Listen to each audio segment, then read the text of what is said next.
Израиль повысил меры безопасности в Иерусалиме и приступил к карательным операциям против палестинцев на следующий день после кровавого нападения на синагогу. В среду израильские военные разрушили в Восточном Иерусалиме дом палестинца, протаранившего в конце октября трамвайную остановку, в результате чего погибли 2 человека. За последние недели обстановка в городе обострилась до предела. Мы очень боимся, мы надеемся, что этому будет и конец, не только начало. Я чувствую себя здесь в полной безопасности. Вначале я боялась приезжать сюда, но когда я увидела патрулей, то поняла, что они замечают каждую деталь.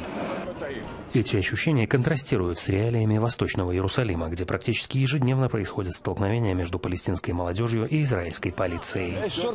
Полиция создает проблемы, они выполняют распоряжения правительства, обеспечивая дискриминацию арабов евреями и пытаясь заставить людей покинуть Иерусалим. Но этого не будет, мы живем и работаем здесь, и им не удастся сделать то, что они планируют. В среду израильские власти также объявили о предстоящем строительстве 78 новых домов и квартир для евреев в Восточном Иерусалиме, которые палестинцы собираются провозгласить столицей своего будущего независимого государства. Этот шаг Израиля, по мнению наблюдателей, может привести к созданию еще большей напряженности.